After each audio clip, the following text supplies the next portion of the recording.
ക്ഷേത്രം എന്ന് പറയുന്നത് പ്രപഞ്ചത്തിൻ്റെ ഒരു ശക്തി സ്രോതസ്സിനെ ഒരു പ്രത്യേക സ്ഥലത്ത് പ്രത്യേക രീതിയിൽ അതിനെ ഏകീകൃതമായി കേന്ദ്രീകരിക്കപ്പെട്ടിട്ടുള്ള ഒരു സ്ഥലത്തിനാണ് പറയുന്നത് ക്ഷേത്രം.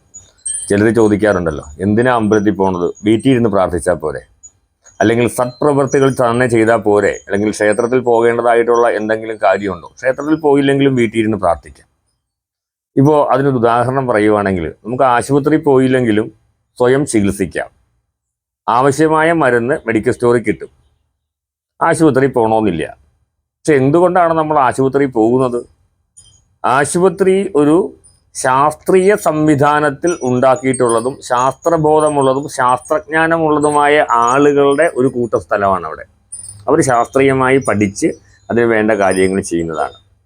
പക്ഷെ നമ്മളാവട്ടെ കേവലം നമ്മുടെ ധാരണ, അത് ശരിയാകാം തെറ്റാകാം, ആ ധാരണയുടെ പുറത്ത് പ്രവർത്തിക്കുന്നവരാണ്. അപ്പോൾ നമ്മുടെ ധാരണ ശരിയാകാതെ വരികയോ ധാരണയിൽ കൂടെ നമ്മൾ ചെയ്യുന്ന കാര്യങ്ങൾ ശരിയാകാതെ വരികയോ ചെയ്താൽ നമുക്ക് അപകടം സംഭവിക്കും. മറ്റ് ക്ഷേത്ര സംവിധാനത്തിൽ അങ്ങനെയല്ല.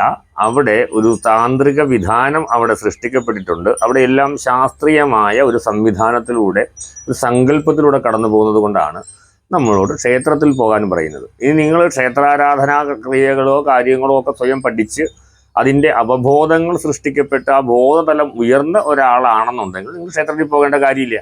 പക്ഷെ കേവലം ഒരു സാധാരണ വ്യക്തിയാണ് നിങ്ങളെന്ന് നിങ്ങൾക്ക് ബോധ്യമുണ്ടെങ്കിൽ നിങ്ങൾ ക്ഷേത്രത്തിൽ പോകേണ്ടതായിട്ട് വരും.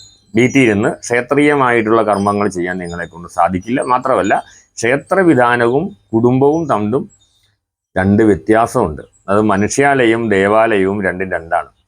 മനുഷ്യാലയത്തിൽ മാനുഷികപരമായ പ്രശ്നങ്ങളൊക്കെ ഉണ്ടാവും, ദേവാലയത്തിൽ ദൈവികമായ ചൈതന്യവും ഉണ്ടാവും. ഇത് രണ്ടാണ് അതിൻ്റെ തമ്മിലുള്ള വ്യത്യാസം. നമസ്തേ.